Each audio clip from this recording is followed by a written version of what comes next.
Hoje, seguimos essa conversa sobre inovação, como ela se fortalece e quando é feita em rede.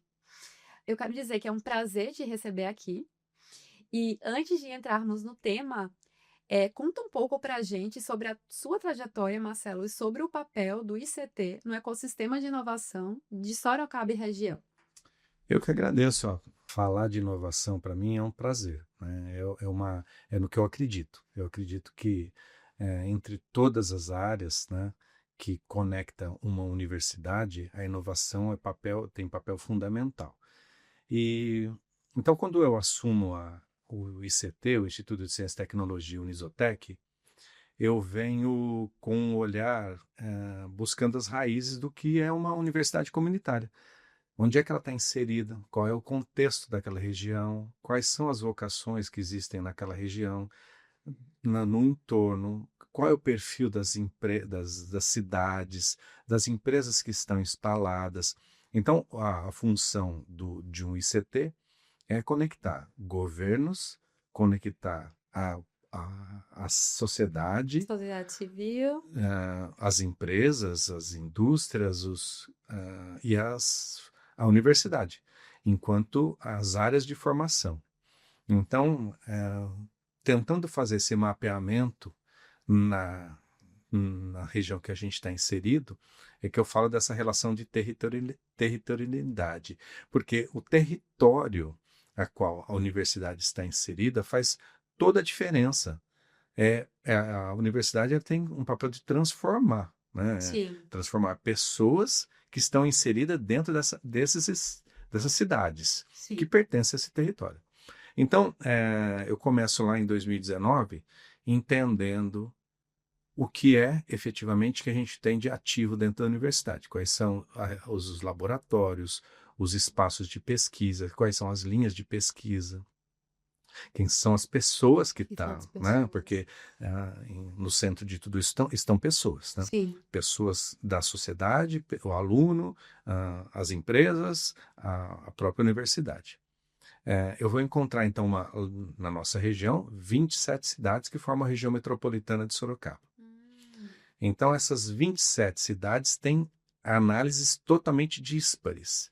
Eu tenho Sorocaba, que chega a quase 900 mil pessoas. Eu estou falando de um universo de 2 milhões e Eu 200 ia mil perguntar pessoas. isso. Quantas pessoas? 2 milhões e 200 mil pessoas é a região metropolitana de Sorocaba. Sorocaba vai aglutinar cerca de quase 900 mil pessoas. Então, boa parte estão em Sorocaba. E na outra ponta, eu tenho cidades com menos de 20 mil habitantes. E eu vou encontrar aluno das 27 cidades dentro da universidade. Então, eu já tenho um dado aí para começar a pensar que território eu quero trabalhar, como eu vou trabalhar, de que maneira eu vou fazer com que a inovação chegue para essa cidade de 20 mil habitantes, porque a cidade de Sorocaba, Não ela sei. vive uma realidade totalmente diferente, Diferente. né? Pela potencialidade econômica da cidade, pela pujança industrial, é diferente de uma cidade de 20 mil habitantes, que às vezes nem tem vocação definida. Isso. Né? Então ela vive numa possível indústria que se instale, de uma agricultura ainda incipiente. Então, fazendo esse entendimento, eu vou entender como esse aluno da universidade pode ser um agente de transformação lá dentro dessa cidade. Porque se essa inteligência sai dessa cidade pequena, é menos uma inteligência que fica para transformar o município. Verdade.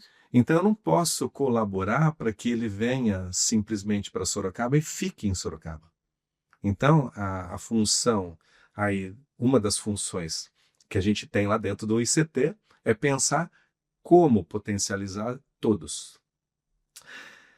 Não é uma tarefa fácil, tá? Então, Sim. assim, não estou te dizendo que isso aí é uma receita pronta, que tudo dá certo, mas é conhecer. Então, a partir do momento que eu conheço em que território eu estou, eu vou começar a pensar quais projetos eu posso fazer com que promova esse desenvolvimento, essa inovação.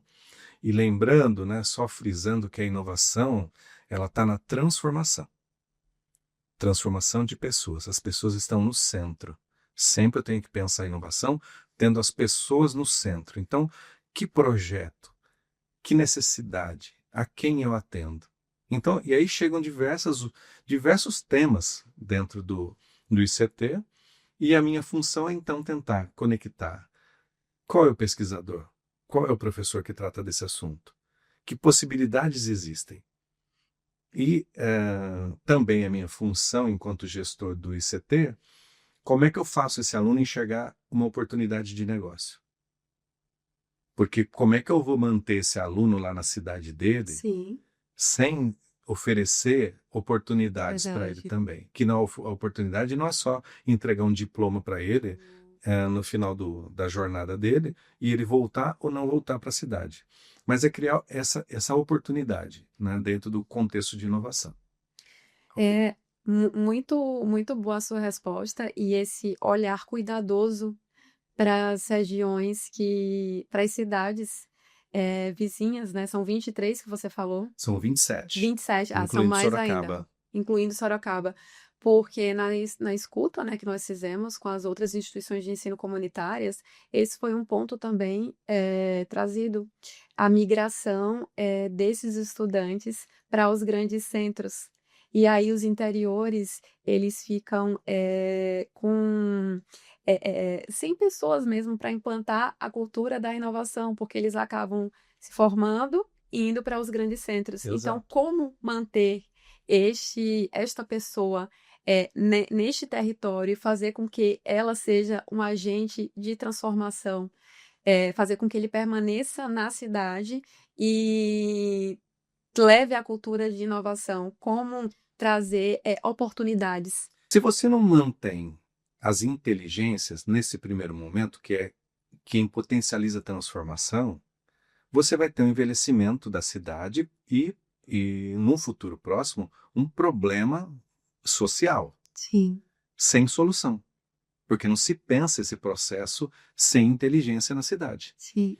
Então, assim, é um ciclo virtuoso que pode levar à falência da Da cidade. cidade. Então, a inovação também nesse sentido, de entender hoje e daqui 10, 20 A anos. longo prazo, né? Como é Qual o que impacto? isso vai ser tratado se eu não tenho pessoas capazes com essa inteligência de transformação? Mas para isso a gente precisa potencializar, não é simplesmente falar fique na tua cidade, Sim, né? Então, um plano traçado, né, para essa potencialização é munir esse embaixador, torná-lo ele um embaixador de inovação com potencialidade de educação. Educação empreendedora, educação de negócio, de visão estratégica. Então, eu preciso claro que eu preciso também que esse aluno tenha interesse tem nisso. interesse nisso. Mas Justo. a função da universidade é propor. Eu preciso oferecer.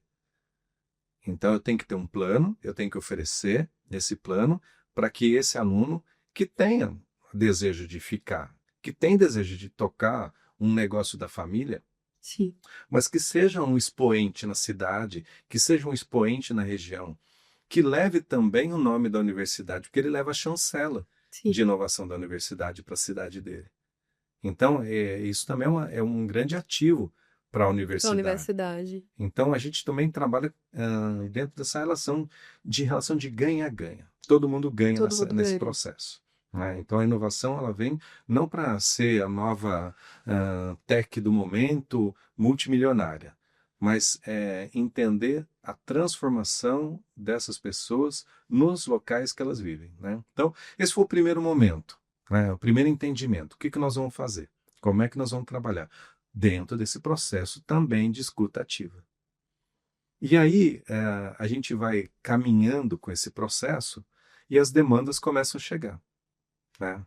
Então, se um problema apontado numa cidade na área da educação, um exemplo, incontinência urinária na educação infantil. Esse é um problema que acontece na cidade de Sorocaba, nas 26 outras cidades e no Brasil inteiro. Sim, Aí chega um professor que fala assim: olha, eu tenho uma demanda de entendimento, que eu gostaria de trabalhar isso como uma solução, pensar numa solução. Então, o professor é da área de fisioterapia, mas isso conecta também a área da pedagogia, Pedagogia, da da psicologia, psicologia. da arquitetura. Sim, Então, a relação então é multidisciplinar. Aí que reside o grande potencial das instituições de ensino, da qual tem a diversidade de formação dentro da. É esse que é o núcleo que eu digo de inovação. A sim. universidade como um núcleo de De inovação. inovação. Porque ela tem os laboratórios, ela tem as inteligências. E essas demandas de problemas, de possíveis problemas e possíveis soluções, existem em todos os municípios.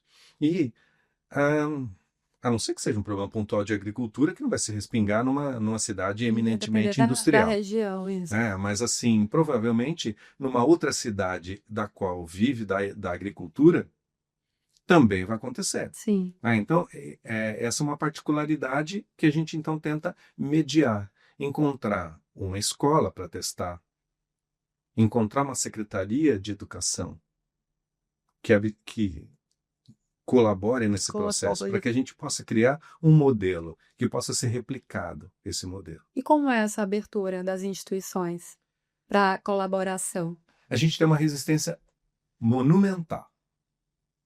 É uma barreira quase intransponível, mas nada que muita insistência não traga sucesso. Sim. Vou te contar um caso que ele está em vias de ser concluído. É um projeto que está em vias de ser concluído.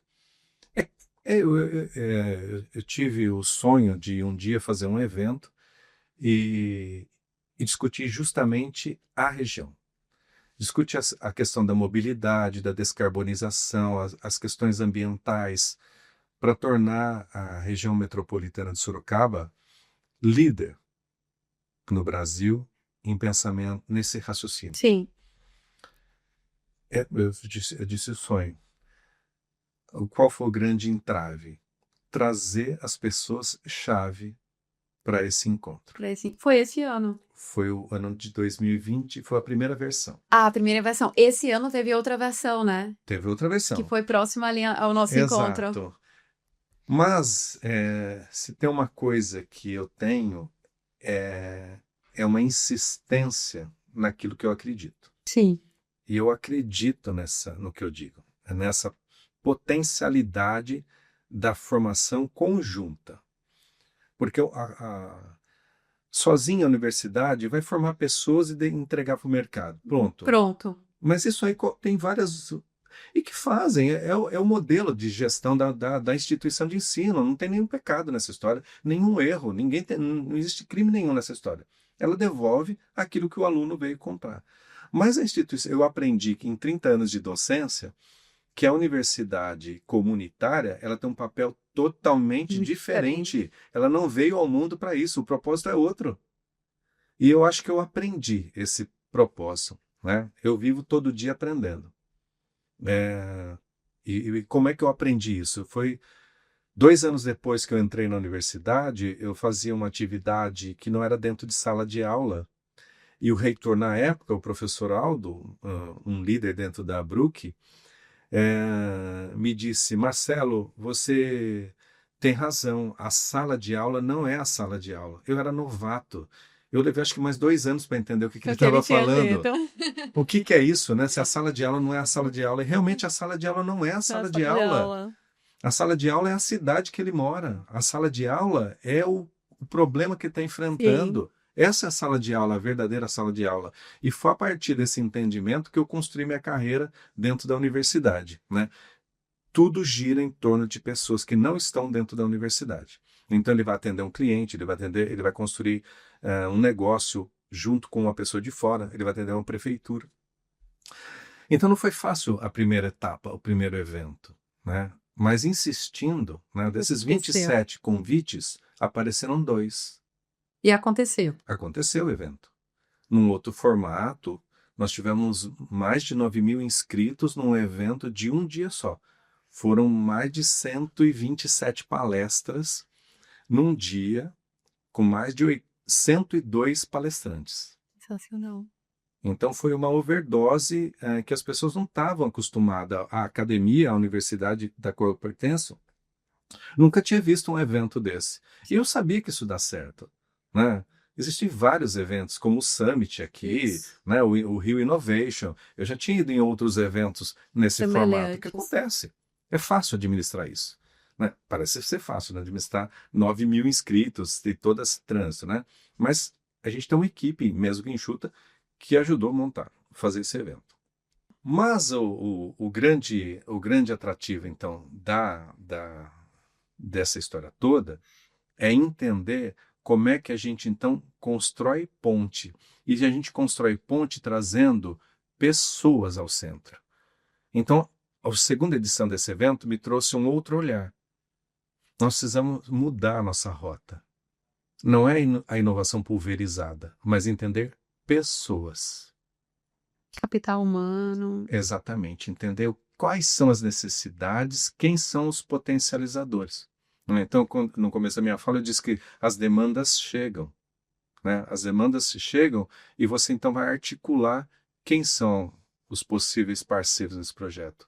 Então, da mesma forma que eu estou trabalhando com essa articulação de incontinência urinária com as crianças de educação infantil, da outra ponta eu tenho as questões de alta performance. As universidades estão trabalhando alta performance, superdotação, genialidade? Eu tenho certeza que Que não. não. Eu tenho certeza que não. Você tem um ou outro falando disso. Mas esse problema começa na infância. Esse problema começa na infância, passa pela universidade e vai recair no comércio, no mercado, na indústria. Como é que essa pessoa que começa aqui com superdotação passa por uma universidade e vai para o mercado? E que negócio tem aqui por trás de tudo isso? Que soluções de negócio? Não sei, a gente está estudando tudo isso. Pronto, então chegou essa demanda. Essa demanda vem pelo CIESP, pelo Centro de Indústrias do Estado de São Paulo. São demandas que já chegaram para vocês. Chegaram assim perguntando quem é que trabalha com isso dentro da universidade. Então eu vou estudar um pouco mais sobre esse assunto e vou tentar articular. E eu vou descobrir que tem doutorando dentro da universidade trabalhando esse tema. Eu tenho professor dentro da universidade que trabalha isso, essas questões neural, lá dentro da universidade. Então vamos formar um time interno e um time externo. Um time externo onde eu tenho pessoas da comunidade, pessoas que passam pela problemática, e aí vai. Então nós estamos fazendo alguns encontros para entender quais são os eixos a serem trabalhados. Em relação a esse contexto que você trouxe, você busca dentro da universidade e busca externamente também. Como que é feita essa busca externa para que a sociedade participe? Bom, isso é feito a gente constrói uma rede de network. Quando tem alguma demanda, eu vou acionar algumas pessoas que eu conheço e eles também me devolvem algumas possíveis soluções, né? Então, Esse evento que eu faço, né, que é o MOB, que vem de mobilização, né? Então ele é essa relação de mobilizar pessoas pró as questões da inovação. Num programa de sinalização turística, dentro de 3 eixos que se formam dentro da região metropolitana, que é indústria, agricultura e turismo, são as 3 forças da região. indústria, agricultura e turismo. Então, eu tinha que escolher um desses temas para poder propor uma solução. Que aí é a grande oportunidade de você conectar as prefeituras. Qual foi o escolhido? Eu escolhi turismo. Turismo. Turismo porque eu sou na área de design, eu tenho familiaridade com o assunto, e aí então eu fui buscar uma professora que trabalha o assunto, e junto então o ICT, mais o curso de design, trabalhando um programa de place branding e sinalização turística para 14 cidades dessa região. Legal. Então, das 27, eu consegui entrar em 14. Mas o interessante disso não é a devolutiva simplesmente de um projeto, mas a formação de alunos que possam ser consultores de place branding e de sinalização turística. Por quê? Eu falei que a Uniso atende essas 27 cidades. Então, eu tenho aluno em todas as cidades. Sim. E nesse grupo de alunos que foi trabalhado, foi dado para cada aluno ser o gestor da sua cidade. Então, o aluno daquela determinada cidade, ele é o líder, porque ele conhece toda a cidade. Sim. Ele sabe quem são as pessoas. Ele sabe quem é que conta os causos interessantes. Verdade. Ele sabe onde fica a cachoeira, onde fica a praça. Quem é o prefeito, quem Ele são os sabe vereadores, tudo. quem é a mulher do prefeito, todo mundo. Ele sabe tudo, ele conhece tudo da cidade, ele sabe quem que é a fofoqueira, ele conhece tudo. Verdade. Enfim, aí esse garoto, essa menina, ele é o embaixador. Sim. E ele vai montar um time para trabalhar junto com ele. Mas o time não necessariamente é da cidade. Às vezes o time é de uma cidade que fica a 70 quilômetros. A região é bastante grande, é longe. Sim. Então, mas como que custeia tudo isso? Aí a prefeitura, a Secretaria de Turismo da cidade, o secretário, tem que ter uma contrapartida. Ele vai receber um projeto. Porém, ele tem que custear o transporte e alimentação do time naquela cidade. O aluno tem que discutir com o secretário. Então, eu dou um caráter de profissionalismo para ele dentro da sala de aula. E já conecta ele ali com o território.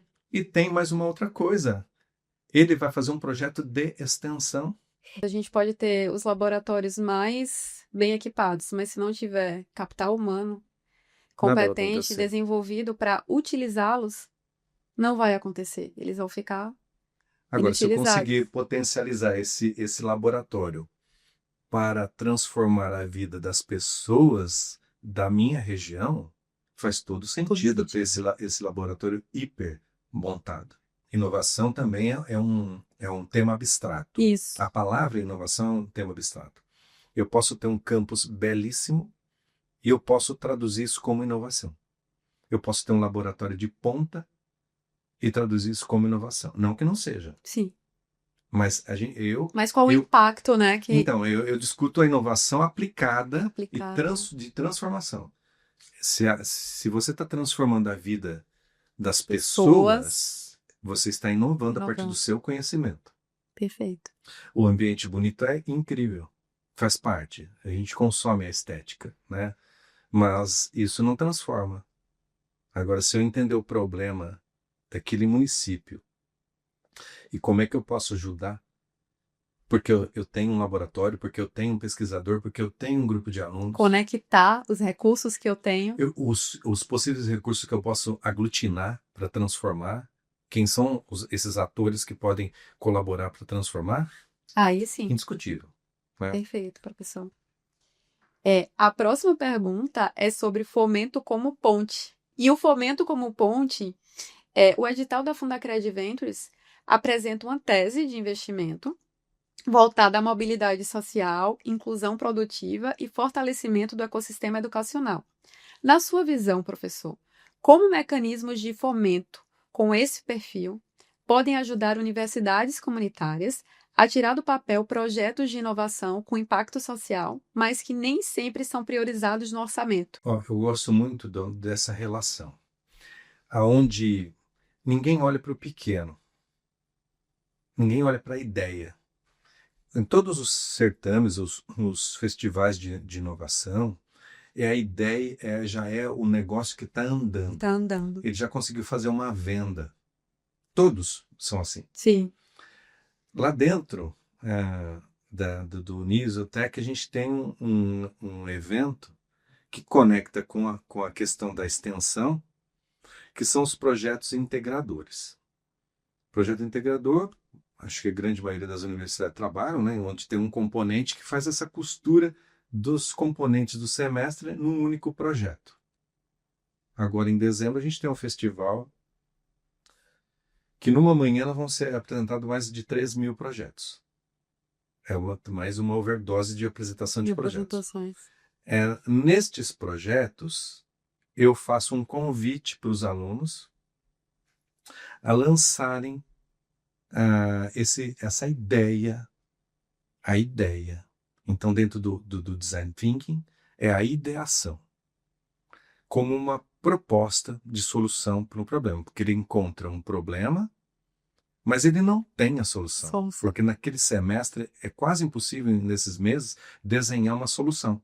A não ser que ele já venha trabalhando essa problemática. Mas ele tem que lançar uma ideia.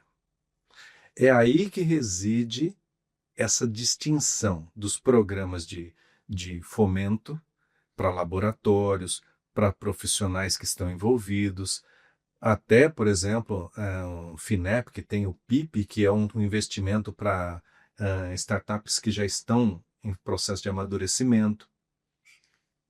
Mas quem que olha para a ideia? Então, a facilidade para matar ideias é incrível que nós temos. Nós temos o poder de matar ideias, porque não existe nenhum incremento aqui dentro. Não existe nenhum investimento para o aluno e um incentivo para esse professor a instigar essa ideia, a trabalhar essa ideia. Então, assim, de uma startup em processo de implantação, né, de estruturação, e essa de implantação, existe uma coisa chamada o Vale da Morte. Sim. Esse Vale da Morte é onde acaba, onde mata essa ideia, porque ele não tem eco, ele não consegue.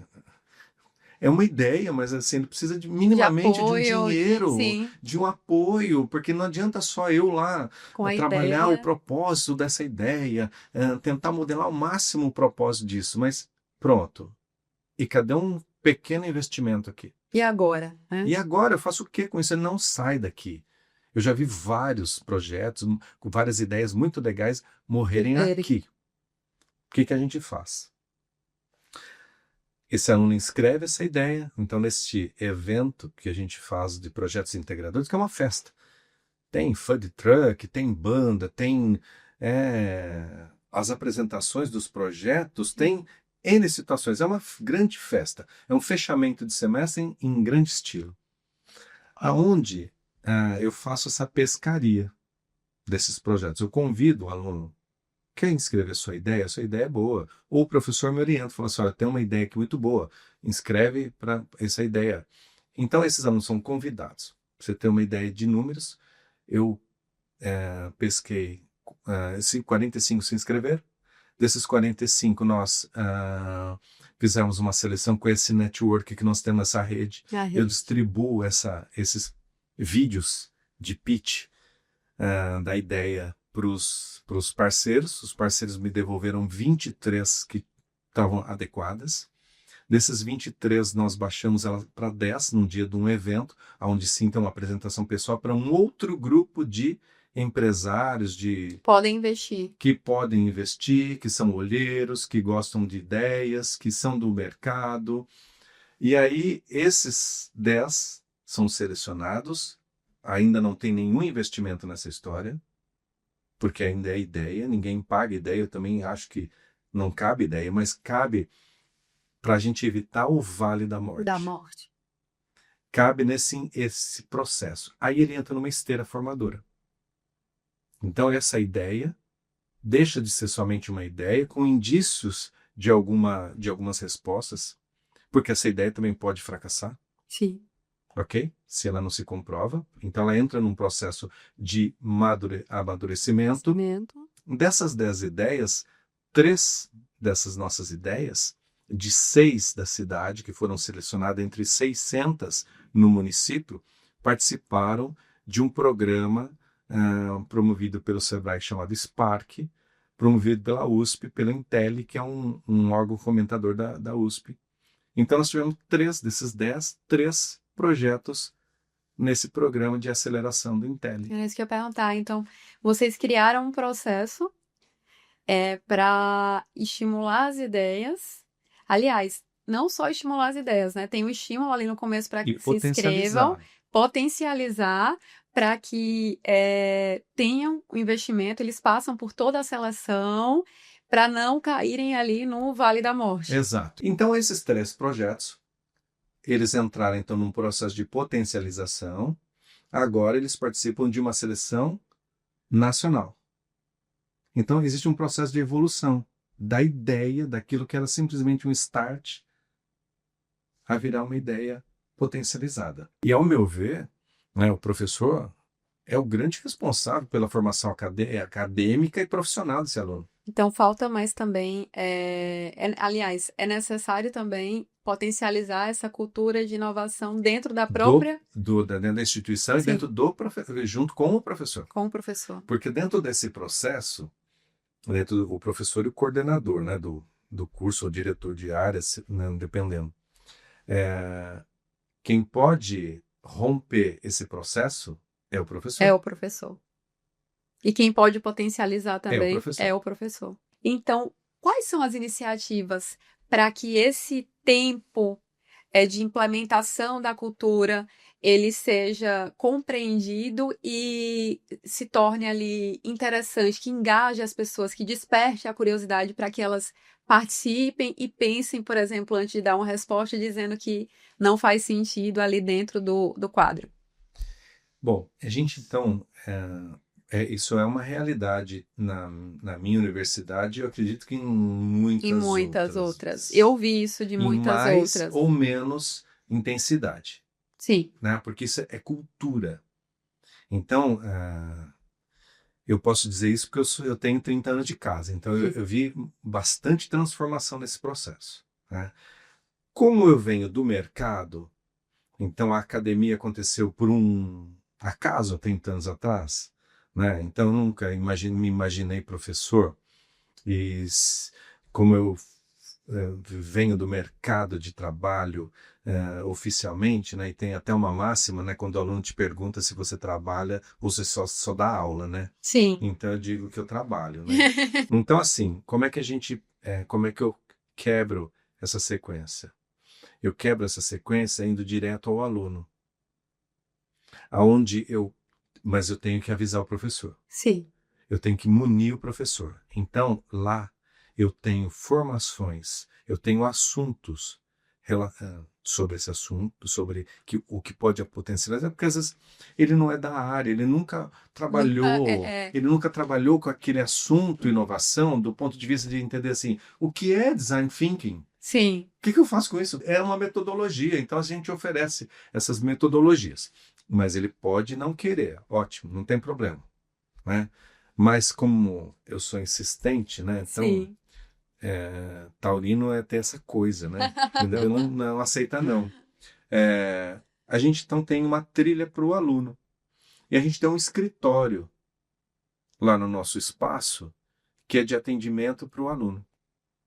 Então chega muita demanda. Isso é ótimo, porque é aquele aluno que eu não precisei gastar nenhum esforço em fazer ele escrever a ideia dele. Ele foi voluntariamente. Ele foi. Então ele chega lá, às vezes pedindo uma informação. Por exemplo, outro dia chegou um time de veterinária que está desenvolvendo uma bolsa, barraca e espaço para uma cirurgia numa área de mato, de uma relação ali um pouco não muito confortável para uma possível cirurgia. Sim. E então, eles queriam saber quem é na moda que poderia ajudar eles a desenhar esse. Sensacional. Então, assim, a relação multidisciplinar do espaço. Isso nunca vai acontecer num parque tecnológico, porque vai ter que conectar uma pessoa de veterinária com uma pessoa de moda. É longo essa trajetória. Sim. Ali é fácil. Ali é eu ligar para a coordenadora de moda e para a coordenadora de veterinária e Veterinária. dizer, olha, vocês podem usar determinado laboratório para fazer esse protótipo. Mas que material eu posso usar? O curso de design, você pode me dar uma mão aqui nessa história? Então é fácil a gente criar essa articulação. Então, às vezes, furar o cerco significa ter um local onde o aluno entenda que aquilo lá é dele. E aí, muita divulgação, muita comunicação. Porque o melhor cliente, cliente de inovação é esse que chega espontaneamente. Eu não preciso de volume, eu preciso de gente interessada, Sim. que permaneça nesse processo. Que tenha paciência, porque é um processo É longo, Longo. é longo. Você vê também a importância dessa curricularização da extensão como algo inovador, mesmo que as instituições de ensino comunitárias genuinamente já façam isso, mas despertar esse interesse no aluno até para ele ver que esse modelo ele é diferenciado e ele dá um diferencial mesmo no currículo dele para que ele ingresse no mercado de trabalho antes mesmo de concluir a graduação? Então, eu acho que a gente tem que aprender a publicizar tudo isso, Sim. né? Eu gosto muito do modelo evento, onde eu possa reunir pessoas e fazer essas apresentações. E para todo componente que eu ministro, ele termina num evento.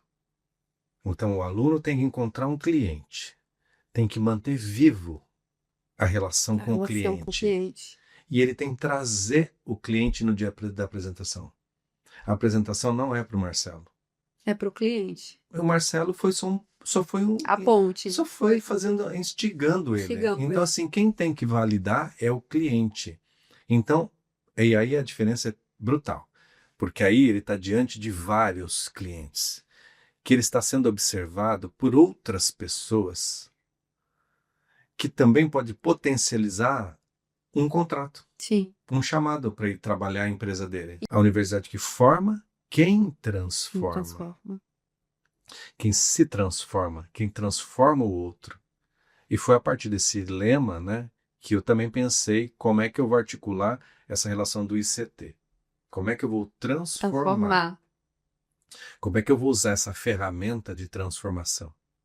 De que maneira? Então, assim, não é fácil. Mas não é impossível.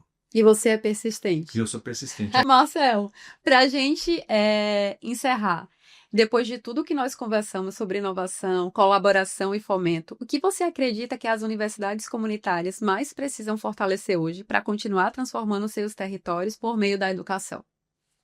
Bom, primeiro entender onde é que ela está situada. Né?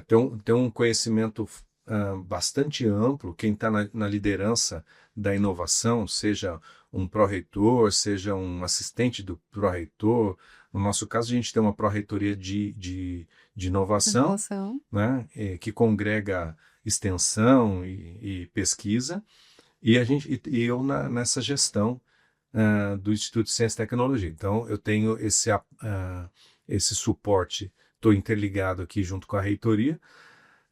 Primeira providência, então, você entender em que terreno você está pisando, literalmente. Que vocês já fizeram esse mapeamento, né? Então, primeiro é entender quem são os atores, que cidades, qual é o perfil, qual é a vocação, para que eu possa entender. Então, se eu tiver dados, eu consigo ligar facilmente isso, né? Se eu tiver aí um dashboard onde eu encontro, eu consiga visualizar todas essas informações, fica mais fácil para traçar projetos. E claro, né? Contar com a colaboração dos professores, de coordenadores, né? Então seria um fortalecimento de rede. De rede. E quero te agradecer. Eu que agradeço. Por mais uma vez ter topado. Maravilha. Nos conectamos em maio. Aprendi muito com você. Para mim é um prazer falar disso.